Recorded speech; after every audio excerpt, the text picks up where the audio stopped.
This is going to be fun. In this video, we will bust Washington's blatant propaganda against the Russians. The Democrats have lost their minds. Today, wherever Joe Biden is going, he is being booed, shouted on, abused. And why will he not face such protests? He has put America to shame. He has left Americans in Afghanistan, stranded and helpless. So, to somehow survive their wave of anti Biden anger in the United States, Democrats and liberal media have been working on a meticulous anti Russia propaganda mission.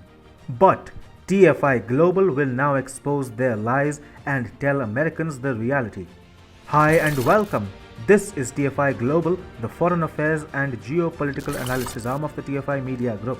I am your host Sanbir Ranhotra, and in this video I will expose Joe Biden and Democrats for the duplicitous liars that they are. Let's begin. Russia is an inscrutable player. Its policies are unfathomable. Vladimir Putin is still pretty much an enigma despite 4 presidential terms and 1 term as the Prime Minister. Hence, too many things get attributed to Russia and Putin, and often there is no retort from the Kremlin. However, a Democrat-led Washington has been engaging in brazen anti-Russia propaganda which simply has no truth to it. It is a concoction of lies, falsities, and unrealities. This propaganda is imaginative in nature, and the White House is trying to sail through tumultuous times in America using this propaganda. This propaganda is that of Russia supporting the Taliban alongside China. The transitive law of mathematics states that if A is equal to B and B is equal to C, then A is equal to C. The liberal media and Democrats' propaganda war machinery extrapolated this law to if A is friends with B and B is friends with C, then A is friends with C. Or if Taliban is friends with China and China is friends with Russia, then Russia is friends with the Taliban. This is a mind-boggling conclusion to reach upon, but liberal media reached it nonetheless. Let us come to the fundamental question: whose side is Russia on in Afghanistan? The simple answer to this is that Russia is not on the Taliban's side. Taliban is banned in Russia. Only a week ago, Russian presidential spokesperson Dmitry Peskov categorically stated that Moscow has made no decision yet whether it should recognize the Taliban or not. When there are no new decisions, the status quo prevails, and the status quo is that the Taliban is banned in Russia. So, where did the Russia backs Taliban, hence it backs Pakistan theory come from? Radio Free Liberty, or RFLRL, which has been designated as a NATO info-war platform by Russia, published an article on July 17, 2021 titled, "In Welcoming the Taliban, Kremlin Opens Door to a Host of Criticisms, Diplomatic Uncertainties." It was the first time Russia was deemed as a friend of the Taliban, subsequent to which there has been a barrage of articles trying to cement the same narrative.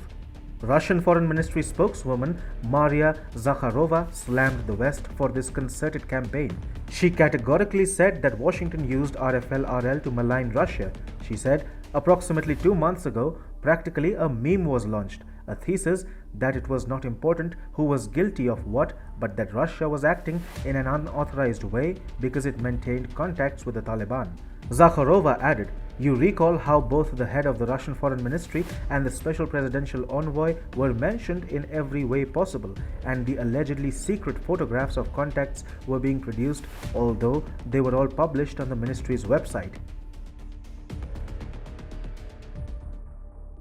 TFI has been at the forefront of reporting how Russia, Tajikistan, and other Central Asian states are strengthening anti-Taliban forces in Afghanistan. Russia is actually playing the good cop, bad cop game with the Taliban.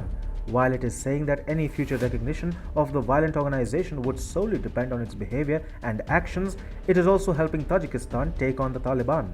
Recently, Tajikistan awarded 2 deceased Afghan political and military leaders, former President Burhanuddin Rabbani and legendary Afghan guerrilla leader Ahmad Shah Massoud, with the Order of Ismaili Somoni, Tajikistan's highest honor. Tajikistan is the leading country in helping the Northern Alliance fight against the Taliban. There were reports about Tajikistan openly arming the resistance front which is fighting against the Taliban.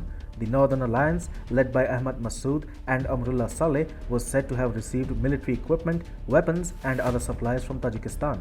For Tajikistan to take such an anti-Taliban line is simply not possible without Moscow's nod. Therefore, all propaganda linking Russia to the Taliban falls flat on its face, since those who are well aware of the happenings in Asia will know that Russia is, in fact, taking strategic steps to discount the influence of China while also securing itself against Islamist terror which is bound to emerge from Afghanistan now that the Taliban is in power in the country. Yet, Washington fails to read the writing on the wall, or rather, deliberately chooses to ignore it. During 1989 and 1990, the Berlin Wall came down, borders opened, and free elections ousted communist regimes everywhere in Eastern Europe. But for Russians, the Cold War ended only in late 1991, when the Soviet Union itself dissolved into its component republics. Interestingly though, for the United States of America, the Cold War never ended. Even when Donald Trump won in 2016, American liberal media peddled the Russian collusion narrative. The Democrats' election agenda has always been about containing Russia, stopping Russia, neutralizing Russia, and sanctioning Russia. Russia is projected as the United States' eternal enemy, and this obsession with Russia has fueled China's growth, making Beijing America's #1 enemy today. Still, Democrats continue to be fascinated with the idea of taking on Russia. For Obama and his social media army, Russia was a special target. Between February 20th and March 26th of 2014, Russia annexed Crimea. It was followed up with a referendum in which 97% of Crimeans wished to stay with Russia. The writing was on the wall, but the Obama administration turned Russia into a global pariah with harsh sanctions. The result of it was Russia's complete detachment from the West and overdependence on China. The narrative of the Russia-China nexus, or the new Red Bloc, which is a figment of imagination of the Western media, began being pushed day in and day out, convincing the uninitiated that the two nations are all-weather allies. The world got to know about Biden's Afghanistan failure only in August, but his administration knew that it was going to be catastrophic and a global PR disaster. So, the Russia backs Taliban myth was invented and pushed through the aforementioned portal right after the US troops vacated the Bagram Air Base in Afghanistan, which served as the nerve center of all war operations of the West in Afghanistan. Democrat lapdogs in the US and liberal journalists elsewhere did the rest. The Democrats' anti-Russia propaganda has its own purposes. It intends to save Biden from the Afghan disaster and save his political boat from sinking before the crucial 2022 midterm polls. Joe Biden's approval ratings have gone into freefall. Just 37% of voters say they would vote for Biden today, while 13% of Democrats say they would vote for Trump today. As such, the Democrats desperately require a scapegoat, and they are trying to make Russia the sacrificial lamb, although a majority of Americans today know that the Afghan debacle is the doing of Joe Biden and his inept administration alone.